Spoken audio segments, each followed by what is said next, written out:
He hadn't planned to become a symbol. He just wanted fairness. It began in the break room of a mid-sized logistics company in suburban Atlanta. Marcus Allen, 32, leaned against the old linoleum counter, coffee mug in hand, and watched as two supervisors laughed about the diversity hire now leading their shift. Their words were offhand, cruel, but visible and familiar. Marcus spoke up. Quietly at first. "Hey, that's not cool." A pause. They laughed. He tried again.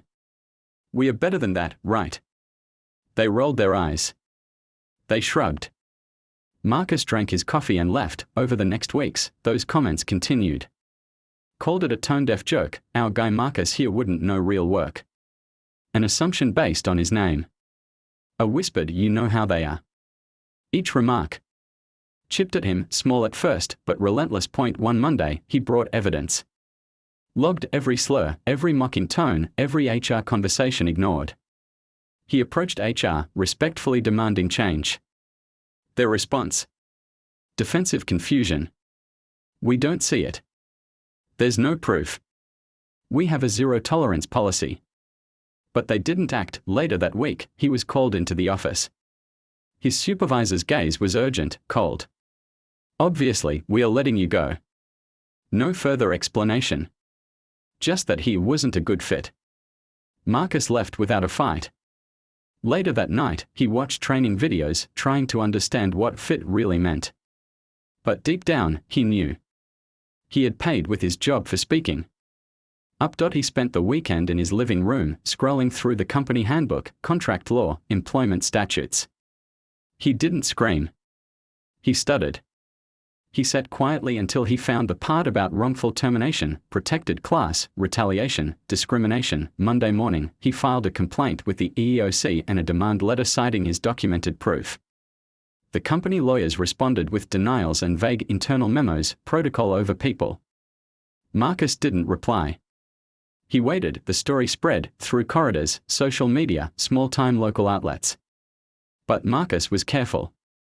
He didn't want pity. He wanted truth. Now came mediation. The room was sterile. 2 attorneys. A claims adjuster. Marcus. It began. Coldly. The company presented its narrative: poor performance, failure to integrate. Their lawyer slid documents across the table.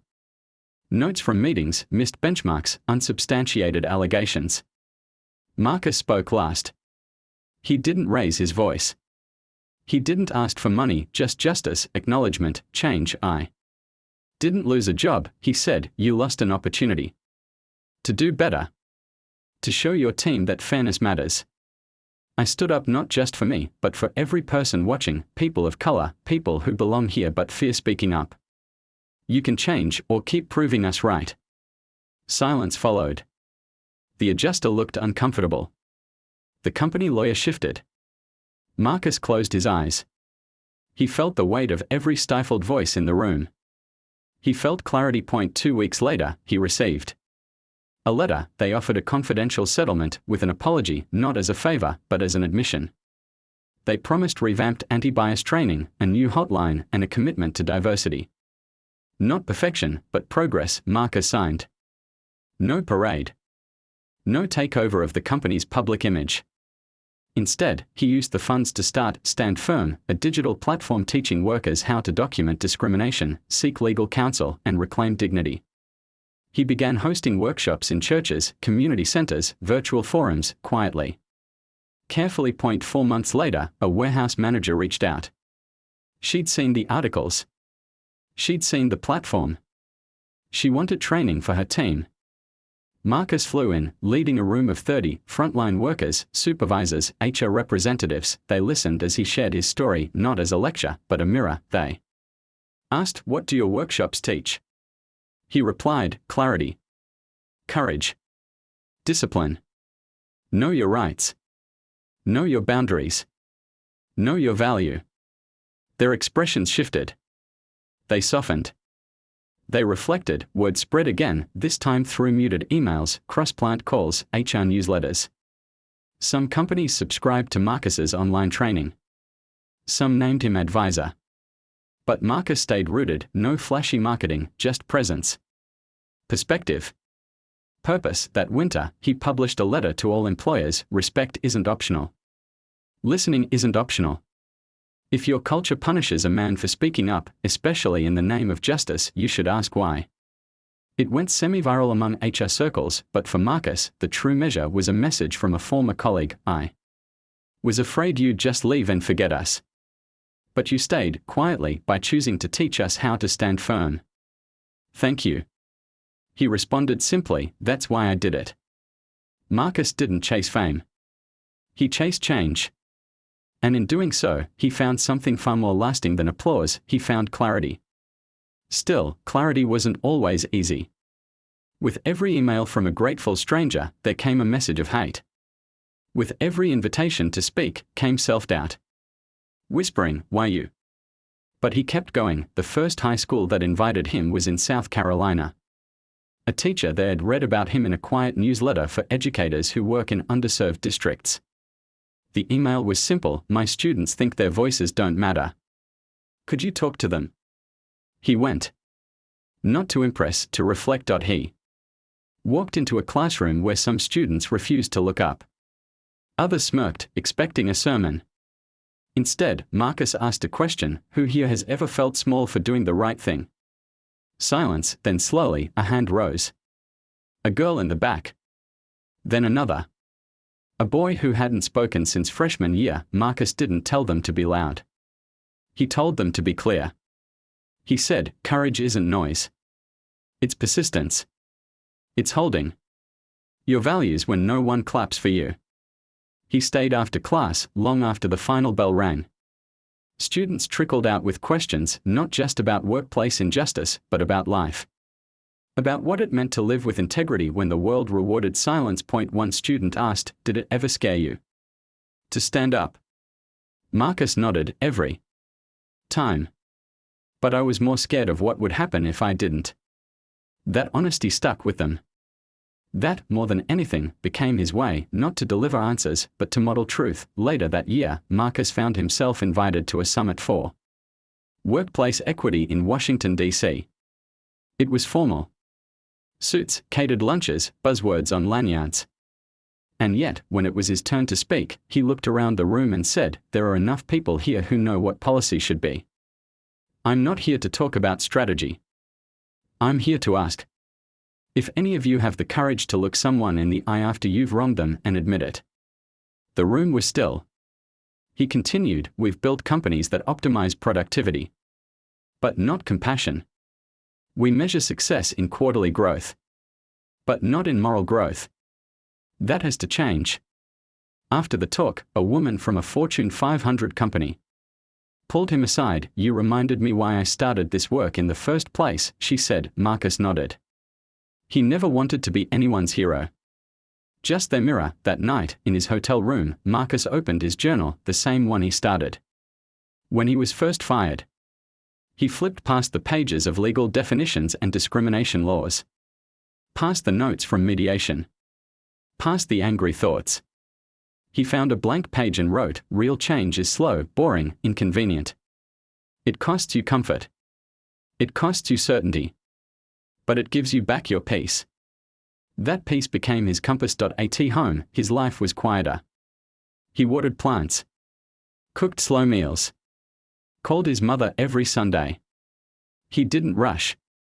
He didn't drown himself in meetings. He carved time for stillness. For reflection. In one entry, he wrote, I used to think the goal was to win. Now I realize the goal is to remain whole. He began coaching people, not as a career, but as a calling. His sessions weren't flashy. One-on-one Zoom calls. Coffee shop chats. Anonymous conversations through his site. Some were newly fired. Some were afraid to speak up. Some were in HR, trying to fix systems they didn't build. He listened. Then, always, he said, protect your peace. Speak clearly. Document everything. And if you lose something, remember, you didn't lose your truth. In time, Marcus stopped being surprised by the number of people who wrote in. The father in Ohio. The nurse in Texas. The IT tech in Oakland. Each story different, yet painfully familiar. Each one reminded him that systems don't change because of policies alone, they change because enough people choose clarity over comfort. Years passed. One spring, Marcus stood in a community center gym, waiting to give a talk. The host whispered, "There's a student who traveled 3 hours just to hear you." Marcus spotted him right away, a young man standing tall, holding a folder, eyes burning with purpose. After the session, the student approached. "I wanted to say thank you," he said. "I used your advice. I recorded what they said. I filed the right papers. I didn't give up. I'm here now because you showed me how." Marcus smiled. Not wide, just deeply. The kind of smile that comes from knowing your pain had a purpose. Later that evening, alone in his car, Marcus sat in silence. He didn't turn on the radio. He just sat, breathing, centered. "Hold. He whispered to no one, "This is why I didn't stay silent." Months later, Marcus received an unexpected email. It was from a woman named Elaine, the newly appointed director of people operations at the same company that had fired him years ago. Her message was brief, almost cautious. "We've been reviewing internal practices and I've read about your story. I know we failed you. I'd like to invite you to a roundtable discussion we're hosting about ethical workplace reform. No obligation. Just conversation." He stared at the screen for a long while.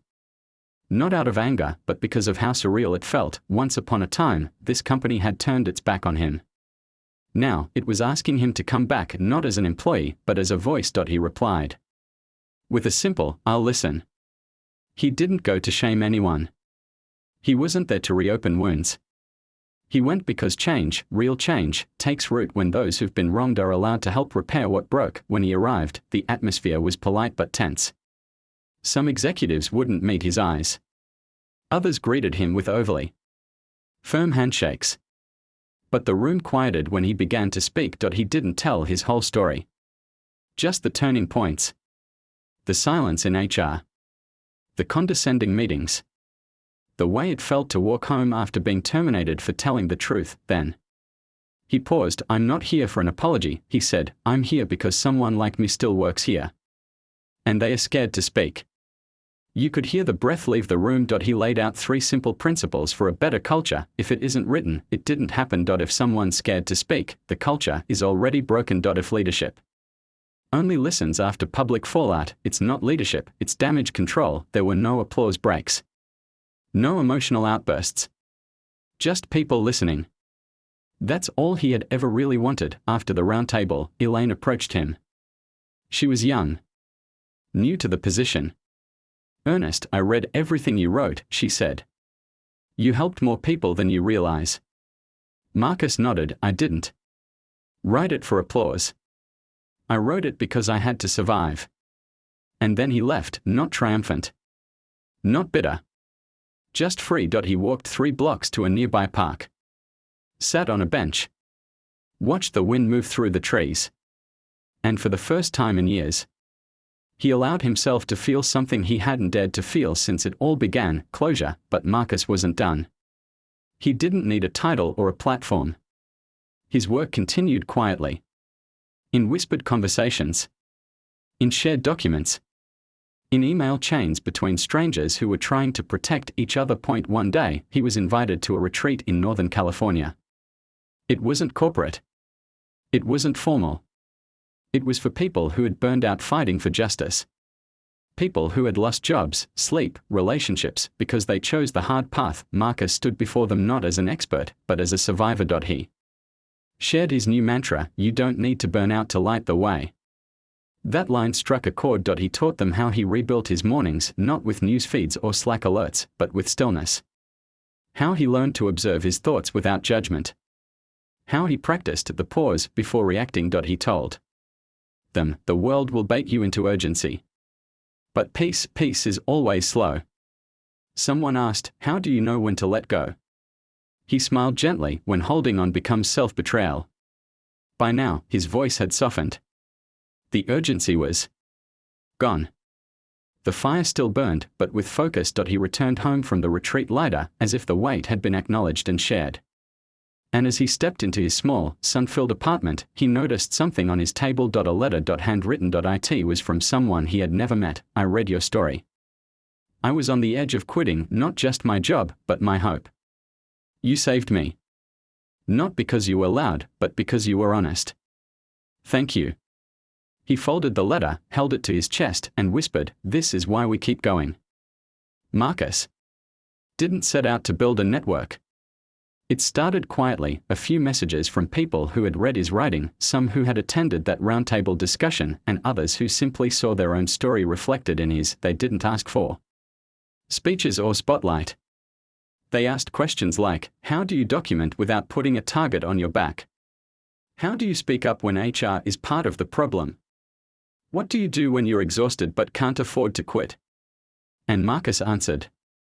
Not as a guru, but as a guide. Soon, he started organizing what he called quiet circles.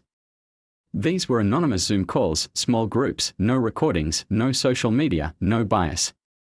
Just a simple structure, 15 minutes of silent reflection. 30 minutes of open space to speak. 15 minutes to plan one small action. People showed up from everywhere, junior staffers, middle managers, nurses, teachers, analysts. Many were women. Many were people of color. All had one thing in common, they had spoken up, and they had paid for it. One woman named Nia, an ICU nurse, shared how she was blacklisted for reporting dangerous staffing levels during the pandemic. She had no legal case. No press. Just trauma. Marcus listened. Then asked her to lead the next quiet circle. She resisted at first. But after that call, a young nurse emailed her privately, I almost didn't report what I saw. Then I heard you speak. I realized I'm not crazy. I'm not alone. And that's how the network grew, not by design, but by necessity. Each person Marcus helped became a node, a new point of compassion and clarity in a dark, confusing system. And each node helped another. He taught them how to keep secure records, how to understand policy language, how to use their exit interviews strategically, how to file anonymous ethics complaints that couldn't be ignored, and most importantly, how to stay grounded, mentally, emotionally, and spiritually. In the storm of it all, they weren't trying to bring down corporations, they were trying to survive them. Marcus eventually named the group the Witnesses, not because they testified in court, but because they refused to pretend they didn't see what they saw. One day, a man named Alex joined a circle. He was a senior engineer who had worked at a major tech firm for over a decade. He had just been let go after flagging concerns about discriminatory hiring algorithms. I thought I'd be safe, Alex said. I had tenure. Friends in high places. But Marcus asked. Alex shrugged. Turns out, ethics isn't a shield. It's a target. Marcus didn't offer sympathy. He offered a plan. Over the next few weeks, they helped Alex prepare a public resignation letter, carefully written, facts backed by timestamps and emails, not emotional but unwavering. It went viral within 24 hours, not because it was angry, but because it was true. He ended his letter with, I'm not leaving because I hate this place. I'm leaving because I love what it could have been. Alex was never unemployed for long. He was recruited by an ethics-first startup within a month. But more importantly, his story inspired dozens of quiet engineers to speak out, some internally, some publicly, some just to each other and Marcus. He watched it all with a quiet satisfaction, not because he needed credit, but because the world, slowly, was becoming safer for people like the man he used to be. He still kept his mornings slow. Still avoided the noise. Still walked to the same park bench when he needed clarity, but he had built something. Not a company. Not a brand. A refuge.it started quietly, the way most legal threats do. A politely worded letter, delivered by email, masked in legal niceties. We appreciate the importance of advocacy and accountability. However, it has come to our attention that some statements made in association with the Witnesses may be misleading, defamatory, or harmful to the reputation of our client. The letter came from a firm that didn't usually bother with small targets. That was the first red flag. At the second, they referenced a whistleblower support group by name, meaning someone had been watching. Marcus read it twice. Not with panic. But with deep, measured focus. It wasn't the threat itself that worried him. It was what it represented. The witnesses had remained anonymous, purposefully low-tech, intentionally small, but the stories they helped surface were making ripples. HR departments were noticing patterns. Journalists were quietly asking questions. Policies were changing. And someone didn't like that. The letter wasn't just aimed at Marcus. It was a warning shot to silence everyone. Marcus knew this was the test, not of their infrastructure, but of their integrity. He called an emergency circle that evening. Just 10 people. All longtime members. Trusted. Grounded. He shared the letter. Some urged caution, pause the circles, take down the archive of anonymous stories, rebrand under a different name. Others wanted to go public, frame it as intimidation, and fight. Fire with fire. Marcus listened to everyone, then said, "We don't need to win this fight by being louder. We win by being clearer." The next day, he posted a public response. No anger. No defensiveness. Just a message: truth is not defamation, silence is not safety. We don't name names. We name systems, and if that makes someone uncomfortable, perhaps it should. The message went viral. Lawyers offered to represent them pro bono. A coalition of ethics officers across industries issued a quiet show of support, but Marcus didn't take a victory lap. Instead, he doubled down on structure. He worked with 3 attorneys, all women who had themselves left toxic legal environments, to revise the witnesses' documentation process. Every story was now anonymized using a triple-blind method. Time-stamped but scrubbed of identifiable markers. Narratives were reframed not around blame, but behavior. More importantly, Marcus rewrote the training guide for new circle facilitators. He added a new section called The Quiet Shield. It taught members how to protect whistleblower rights without invoking names, use pattern recognition to show systemic abuse without direct accusation, file stories in legally protected formats like internal memos and ethics logs. And most of all, how to build resilience in the face of gaslighting. One line from the guide stood out: our safety does not come from being unseen. It comes from being unshakable. Months passed. The legal threat faded. Quietly, the firm backed off, not because they were defeated, but because they realized something more dangerous than protest was growing: clarity. Clarity couldn't be fired, or silenced, or sued into submission. It just spread, and that clarity, born from pain, refined through discipline, now had a structure, a spine, a future. Her name was Renee. 34. Single mother of 2. Night shift operations supervisor at a mid-sized warehouse in Ohio. She didn't look like a revolutionary. In fact, most days she just looked tired, the kind of tired that never really goes away. The kind you carry in your shoulders, in your silence, in the way you exhale when you finally sit down after putting your kids to sleep. Renee wasn't part of the witnesses at first. She didn't even know it existed. What she knew was that every Tuesday night, after her shift ended at 3 a.m., she'd scroll on her phone while eating reheated leftovers in a cold kitchen. One night, she stumbled onto a short video clip. Just a voice reading an anonymous workplace story. Nothing dramatic. No music. No graphics, just a quiet story about a woman being denied promotion because she refused to laugh at a manager's jokes. Renee blinked. It wasn't her story, but it could have been. She listened to another.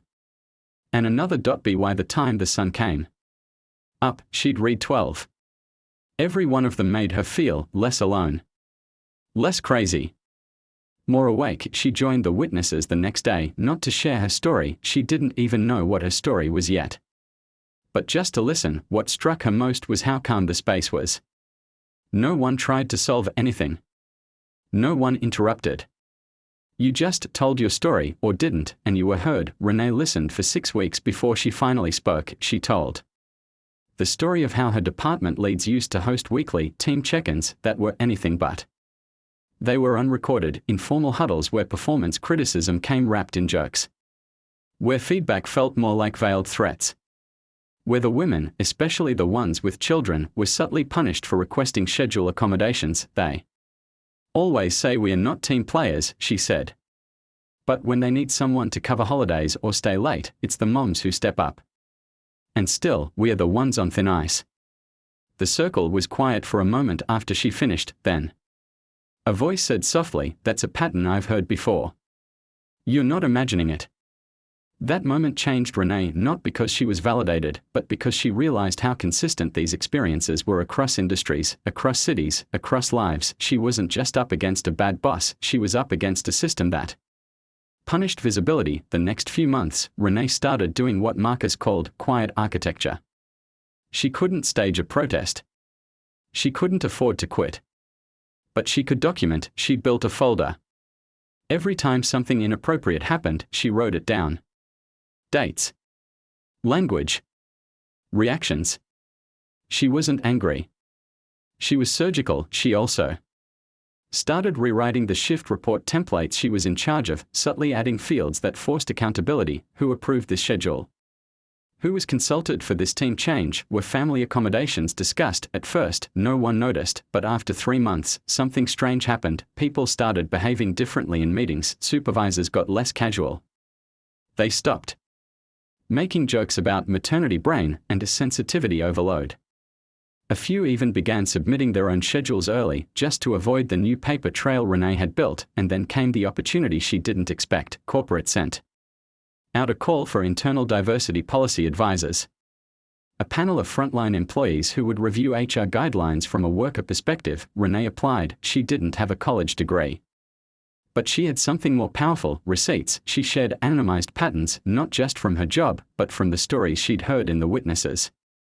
Patterns that showed how women of color, especially mothers, were consistently deprioritized in scheduling, promotion, and performance reviews. The panel listened. Not because she was loud, but because she was undeniable. 3 months later, her company rolled out a new scheduling framework that prioritized transparency and included a protected option for family care time requests. It wasn't perfect, but it was a crack in the wall. Renee didn't call herself an activist. She still worked night shifts, still came home tired, still reheated food in silence. But now, when her daughter asked, "Mom, what do you do at work?" Renee didn't just say, "I move boxes." She said, "I make space." And space, once made, doesn't shrink back easily. His name was Judge Alan Meriwether. 71. Retired for almost a decade. Known in his time for his crisp rulings, no-nonsense demeanor, and what lawyers politely called a strict interpretation of the law. In other words, procedural to the bone. He believed in the rulebook, in evidence over emotion, and in detachment as a virtue. But retirement had done something strange to him. It gave him silence. And in the silence, questions began to echo louder than gavel strikes ever did. He hadn't thought much about the witnesses until his granddaughter showed him a video. "Listen to this, Grandpa," she said, handing over her phone. The voice in the clip was clear, steady. It was a story about a janitor at a private school who was fired after raising concerns about unsafe chemicals being used during night shifts. There was no lawsuit, no press, just a quiet erasure. Alan listened. Once. Then twice. "That's terrible," he muttered. His granddaughter looked at him. "That's not the first story like that. There are hundreds. People send them in anonymously. They just want to be heard." He didn't say much else that night. But something stuck with him. 2 weeks later, he found himself visiting the witnesses' online platform. He didn't create an account right away, just read story after story. Patterns began emerging. Not in the legal sense, but in a human sense. The stories didn't scream. They didn't demand. They simply testified, and in them, Alan began to see not just the flaws in the system, but his own hand in reinforcing it. He remembered a case. A young black teacher terminated after reporting a pattern of administrative bias. The district claimed insubordination. She claimed retaliation. He had dismissed her suit early, citing insufficient evidence and procedural irregularity in her filing. He remembered her name, her face, her composure. How she'd stood alone against a panel of district attorneys while her lawyer scrambled to make a procedural deadline. He'd told himself he was just applying the law, but now, he wondered, what did that law really protect? That night, Alan submitted his first entry to the witnesses. He didn't use his real name. Just retired gavel. He wrote about the teacher, the case, his ruling, and the hollow feeling he hadn't known he carried until now. He didn't ask for forgiveness. He simply said, "I see her now." The response was overwhelming, not anger. Not mockery. Just gratitude. Dozens of comments from people saying they'd never seen a judge acknowledge that kind of reflection. That post became one of the most shared pieces on the platform. And it changed something for Alan. He started attending circles. He didn't speak often, but when he did, people listened. He offered explanations of legal processes, demystifying terms like a summary judgment and procedural default. He didn't justify outcomes, he translated systems, and one day, someone made a suggestion: what if you helped us build a training module? Alan blinked. For what? For people who are likely to face legal retaliation, someone said. We want to teach them how to document, how to protect themselves, how to speak the system's language before the system silences them. Alan hesitated. Then nodded. What began as a 3-page guide turned into a full online course. Legal literacy for the silenced. It covered how to request documentation without raising flags, how to file internal reports with timestamps, how to prepare a paper trail that would stand up in court even if you never made it to court. Alan became a quiet legend in the network. Not because he changed the system, but because he changed himself. One day, he got a letter in the mail. No return address. Inside, just a single photo. It was of the teacher he'd ruled against, standing in front of a classroom, smiling, holding a sign that said, "Still here." Alan stared at that photo for a long time, then he framed it and placed it above his old gavel. His name was Luis Ramirez. A delivery driver. 34. Former mechanic. He'd taken the job with Arcadia Logistics to support his 2 sons after his divorce. The hours were long, the pay just enough, but he didn't complain. He kept his head down, followed the rules, and treated everyone with respect. Then, one morning, his route changed. Instead of his usual warehouse circuit, he was assigned to a tech campus in the hills, a sleek, silent complex called Delta Forge. He thought nothing of it until the 3rd week. A receptionist there, a woman named Mara, asked him if he could leave a package at the side entrance. She looked nervous, glancing over her shoulder like someone was watching. He didn't ask questions.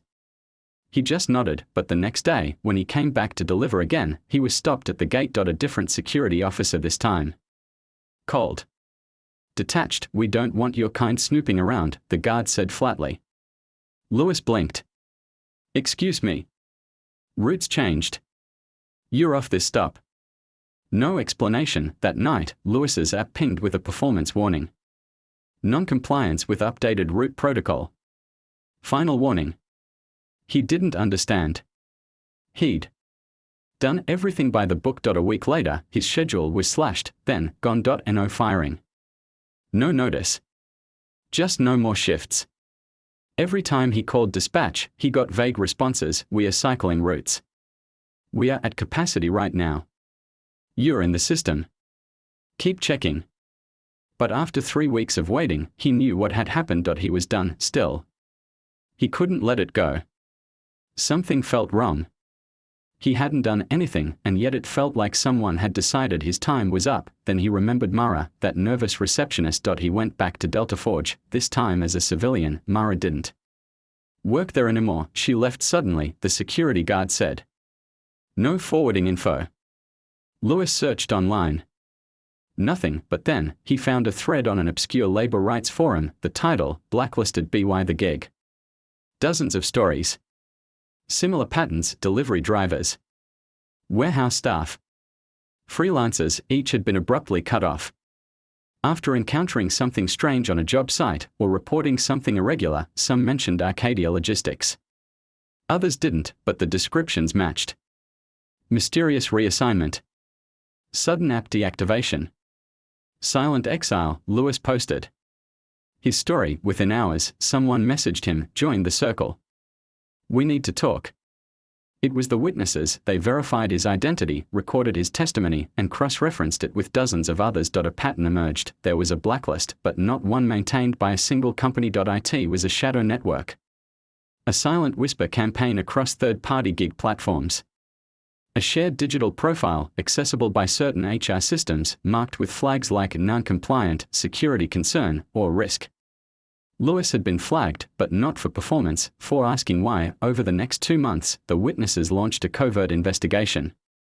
A data analyst from the inside came forward. She'd scraped anonymized metadata from multiple logistics and tech companies showing an algorithmic trust score used to assign, delay, or freeze workers. No formal charges. No chance to appeal. Just numbers. Codes. Lewis's trust score. 2.3 out of 10. The analyst decrypted the node attached to his profile, observed near sensitive entry point. Unverified interaction with internal personnel. Possible breach risk. That sensitive interaction. Talking to Mara, and Mara, she reappeared. Through a burner email, she confirmed everything. She'd been warned by a manager that Delta Forge was testing biometric surveillance without staff consent. She had tried to alert people quietly, but once someone reported her interaction with Lewis, she was offered voluntary resignation. She took it.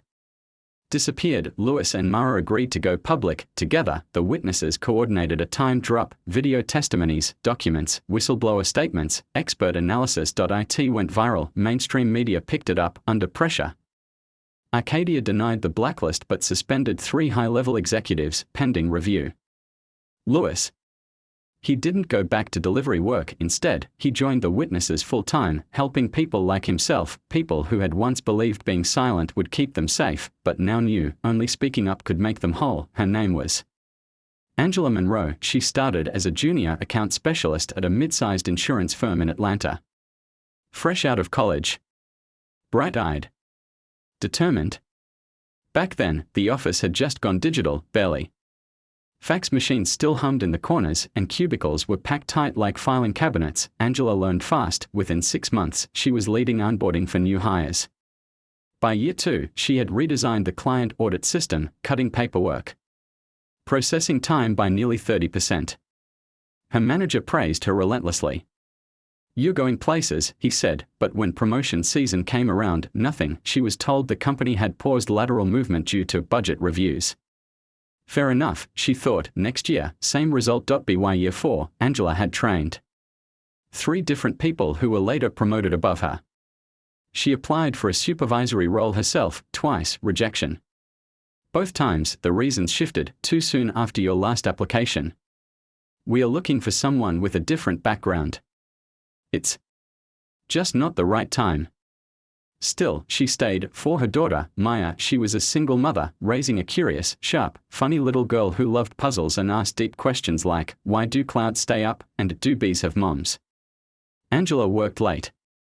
Took on extra projects. Smiled through every company event. Baked for the potlucks. Organized birthdays. Mentored interns. She was the kind of employee who kept everything running quietly behind the scenes, and yet never moved up. By year 8, she stopped applying. She watched as others, often younger, often less experienced, rose through the ranks. She heard the whispers. She's good where she is. Stable. Not leadership material. They called her steady, they meant stuck. At home, she never said a word. She just tucked Maya in every night and kept working, but Maya noticed. One day, at 13, Maya asked, "Mom, why don't they make you a boss?" Angela didn't know what to say. "It's complicated," she murmured. Maya didn't press. But she remembered years past. Maya went to college for computer science. Angela was still in the same position, now titled Senior Associate, though nothing had changed. Then, during Maya's senior year, she came home for winter break and asked her mom for help on a project. She was studying AI bias and workplace algorithms. "Can I see your work history?" she asked. "Just to compare promotion data." Angela chuckled, confused but supportive. She printed out her last decade of internal reviews, performance summaries, and application receipts. Maya studied them, then frowned. "They are saying you're too consistent," Maya said, eyebrows furrowed. "What does that mean?" Angela asked. "It's like you don't spike high enough in key areas, so the system never flags you for exceptional potential, even though your base scores are way better than average." Angela stared at her. "They said I wasn't leadership material." Maya dug deeper. She wrote a Python script to scrape LinkedIn profiles of the company's promoted employees over the last 10 years. She filtered by department, job title, and education level. The results made her sit up straight. Angela had more experience, better evaluations, and longer tenure than 87% of them, and something else. Of the last 24 promotions to management in Angela's department, only 2 had been women of color. Both left within 18 months. Maya presented her findings to her mother. Angela sat in silence, her fingers gripping the edge of the kitchen table. Then, for the first time in years, she spoke up. She contacted an employment rights attorney.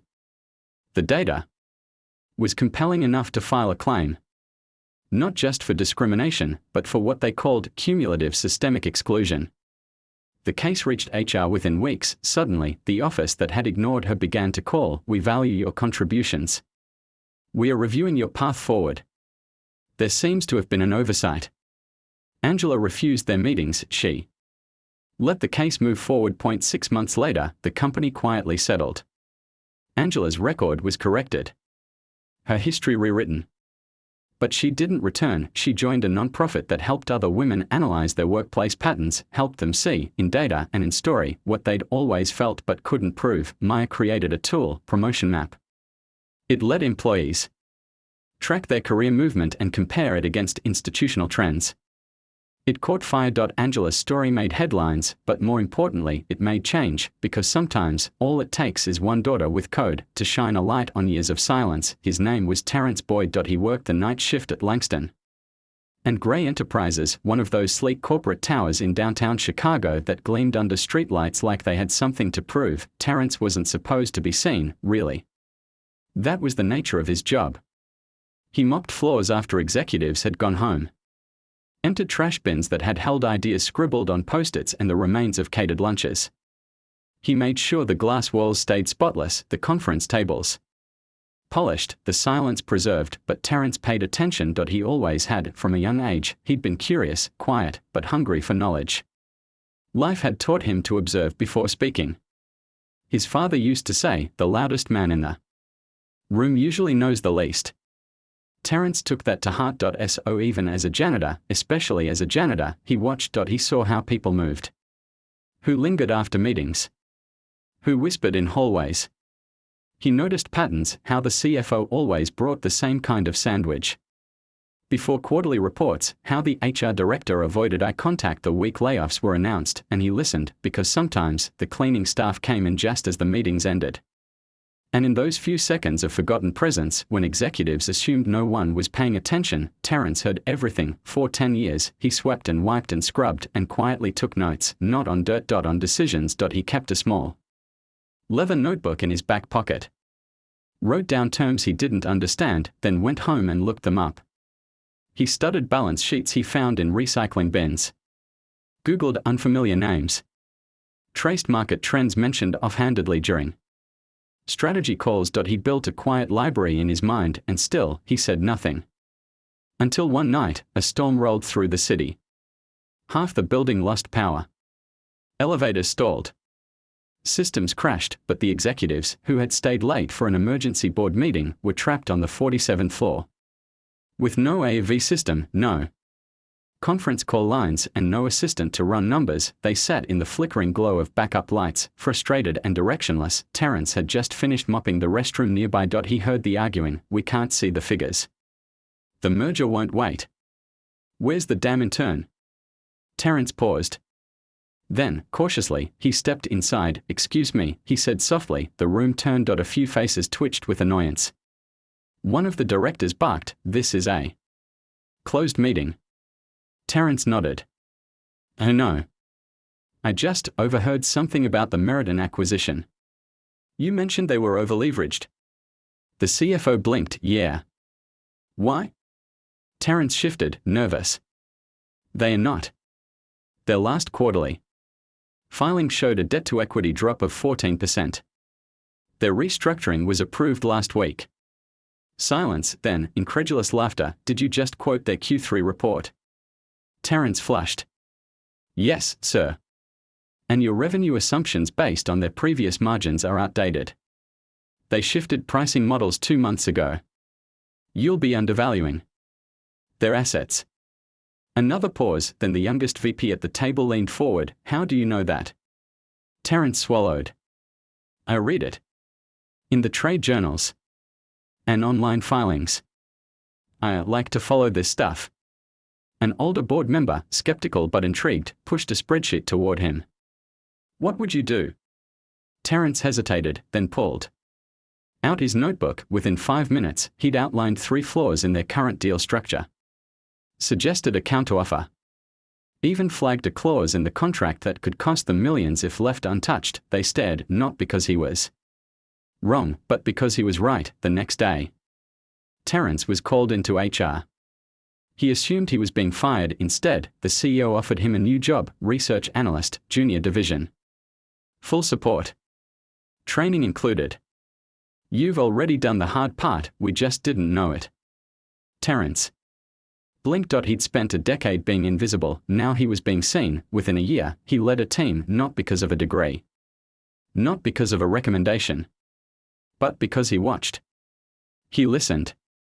He learned, and when the moment came, he spoke. Sometimes, the quietest person in the room is the one who's been preparing the longest. Her name was Alina West. She was a first-generation college student at a prestigious university in the Northeast.